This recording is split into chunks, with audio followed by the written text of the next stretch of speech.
इतने कॉम्प्लिकेटेड विषय पर कैसे बोल पाऊंगा। तो अब आप थोड़ा हम लोग को इनलाइटन करिए कि ये जीएसटी रिफॉर्म की क्या सचमुच आवश्यकता थी और क्या ये अपने उद्देश्यों की पूर्ति कर पाया। पहली चीज, मैं एक छोटा सा एक राइटर लगाते हुए आगे बढ़ता हूं इसके फिलॉसफी पर और इसके स्ट्रक्चरल रिफॉर्म पे आता हूं। कोई भी टैक्स पीछे से वापस नहीं किया जाता। कभी कभी आप लाइटर साइड में चले जाते हैं ब्रजेश जी, हम लोगों को भी अच्छा लगता है। और अगर इस तरह से हम लोग पीछे से वापस लेंगे तो सन 51 से वापस लेना पड़ेगा हमको बहुत से टैक्स, तो वो तो अंतहीन प्रक्रिया, फिर ब्रिटिशर से वापस लेना पड़ेगा, ये तो अंतहीन प्रक्रिया हो जाएगी।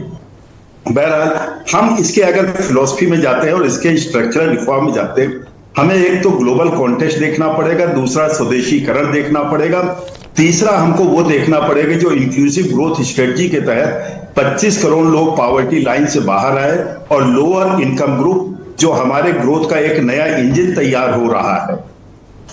और इन सारी प्रक्रियाओं को अगर हम देखते हैं, सरलीकरण इस रूप में हम कह सकते हैं कि हमने 12% को और 28% को पूरी तरह से अबॉलिश कर दिया है। दूसरा आती है बात 40% की, मैं उसको भी अलग करूं। 40% में देखते हैं तो आम आदमी से उस 40% का कोई लेना देना, ना तो ब्रजेश जी हेलीकॉप्टर खरीदने जा रहे हैं, ना याच खरीदने जा रहे हैं, और ना वहां पर। सर आप मुझे आशीर्वाद दीजिए 10 साल के अंदर मैं हेलीकॉप्टर खरीदूं। आप 10 साल के हो, मैं तो कहता हूं इसी दिवाली आप ले लीजिए। इस दिवाली तो नहीं हो पाएगा सर। तो मैं जो इंक्लूसिव ग्रोथ की बात कर रहा था, आप देखिए अगर शिक्षा पर देखते हैं तो हेल्थ पर देखते हैं, बहुत सी चीजें जीरो दायरे में आ गई। यानी कि जो प्रवचन बात होती थी हर जगह कि शिक्षा करना चाहिए, इसको करना चाहिए, मासेस वाले आइटम्स पर आइए। आप देखिए कभी क्वांटिफिकेशन पर जाएंगे फिर वही बात आ जाएगी कि कंसंट्रेशन पर हम चले जाते हैं, वेल्थ कंसंट्रेशन वाले पर हम चले जाते हैं। हम मासेस वाले पर जाएं, हमको ये देखना चाहिए कितने प्रतिशत पॉपुलेशन को लाभ मिला, उस कॉन्टेक्स्ट में हम देखें, ना कि ये देखें कि रेवेन्यू कितने से आया है। रेवेन्यू उन्हीं से आएगा जिनके पास क्षमता होगी। लेकिन सरकार का दायित्व क्या है, क्या वो दूसरी स्ट्रेटजीज में हम देखते हैं वो सरकार खुद पैसा लेकर बांटने की जगह वो कहती है हम टैक्स को ही कम कर देते हैं, हम अपना भी काम कम कर देते हैं, आपका भी काम कम कर देते हैं। ये होता है टैक्स रैशनलाइजेशन और सिंप्लीफिकेशन। दूसरा अगर हम आते हैं तो एक चीज ध्यान दीजिएगा, इसमें पर्यावरण की चिंता पर्याप्त रूप में है।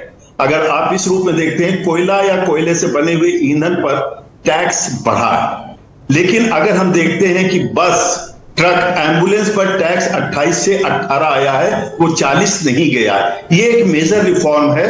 तो इस तरह की चीजों को हमको बहुत डिटेल में, अगर कृषि क्षेत्र में जाते हैं, आप कहेंगे कृषि में तो बहुत कम खपत है जीएसटी का, वहां से कम आता है, लेकिन कृषि क्षेत्र हमारा जीएसटी को अगर हम अलग करके देखते हैं तो हमारे नेशनल इनकम में कितना कंट्रीब्यूट करता है, उसके सापेक्ष अगर हम देखते हैं कि उनके ट्रैक्टर के दाम 5% जो हो गए, टायर के दाम हो गए, जो और तमाम इक्विपमेंट्स है वो 5% के दायरे में आ गए, 18 से 5%। ये मेजर रिफॉर्म है, 12 से 5%, ये मेजर रिफॉर्म्स है। हमको इस रूप में इसको देखना पड़ेगा। फिर हमको एमएसएमई के रूप में ला करके देखना पड़ेगा कि हम एमएसएमई को कितना इसमें लाभान्वित कर रहे हैं। इंडिजिनस अपने जो उत्पादन है, यानी कि हैंडीक्राफ्ट को हम देखते हैं, लोकल उत्पादन को देखते हैं, इनको हम कितना प्रमोट करें। उनको बहुत बड़ी रकम नहीं चाहिए होती है, उनको छोटे छोटे वो चाहिए होते, सपोर्ट सिस्टम चाहिए होता है। वो यहां पर किताब कापी पर टैक्स जीरो, आप इस तरह के आइटम्स देखिए, लाइफ सेविंग पर जीरो, आप उस पर आए तमाम, आप कहेंगे इतना कम हुआ, लेकिन जो कम हुआ। हम लोग अपने डिबेट को, इतनी बड़ी डिबेट को पिज्जा और बर्गर तक सीमित ना करें। मेरा सभी से अनुरोध होगा हम उसको देखें। हाँ, अगर इस चीजों में, इस तरह के स्ट्रक्चरल रिफॉर्म में कोई कमी आती है तो हम चाहेंगे कि उस पर एक अच्छी डिबेट हो, सरकार को सुझाव जाए, नेक्स्ट स्टेज पर उस पर काम होगा। ये आवश्यक हो जाता, ना कि पिज्जा बर्गर तक हम अपने को सीमित कर लें, ये उचित नहीं होगा। मेरा व्यक्तिगत, क्या आप ये मानते हैं कि जिस तरह का रिफॉर्म किया गया वो सरलीकरण है, विशेष तौर पर ऑटोमोबाइल सेक्टर में जिस तरह के कॉम्प्लिकेटेड और तरीके से किया गया, इसको सीसी में, एमएम में, हाइब्रिड में, नॉन हाइब्रिड में, क्या हम इसे और सरल कर सकते थे जो हम नहीं कर पाए? और दूसरा, आप जैसे कोल्ड ड्रिंक्स है, सॉफ्ट ड्रिंक्स है, 40% का टैक्स लगाएंगे सर? देखिए कोल्ड ड्रिंक्स, अब मैं क्या कहूं इस पर, कोल्ड ड्रिंक्स कितना हानिकारक है और किसकी कंपनियां है, जरा ध्यान दे लीजिएगा। कोल्ड ड्रिंक वालों की एक लॉबी बहुत बड़ी भारत में है, इसको आप देखिएगा। कोल्ड ड्रिंक की कंपनियों का ओनरशिप कहां से गाइडेड होता है, जरा वो भी विचार कर लीजिएगा। तीसरा एक चीज मेरी रह गई थी, अनुरोध करूंगा मुझे समय दें, वो ये कि हमारा जो टैक्स रेट कम होने से उत्पादन का हमारा लागत घट रहा है।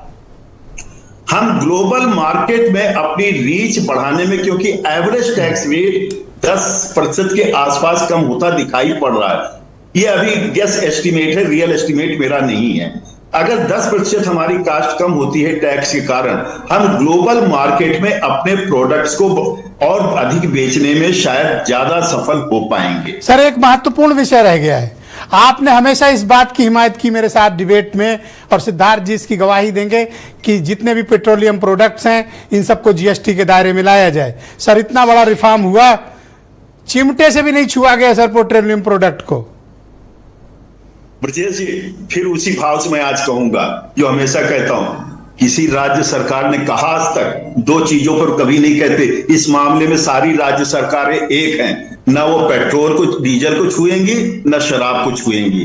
वो उनका मिल्किंग काऊ है हर राज्य का, उसको कोई नहीं छुएगा। टेलीविजन डिबेट में कोई पॉलिटिकल पार्टी कुछ भी कहे, लेकिन हकीकत ये है उनके राजस्व का बड़ा स्रोत है, इसलिए उसको वो नहीं छूना। बहुत शुक्रिया सर, धन्यवाद सर। हमारे साथ प्लीज कनेक्ट रहिएगा। बहन भाइयों, इस परिचर्चा का हम दूसरा चरण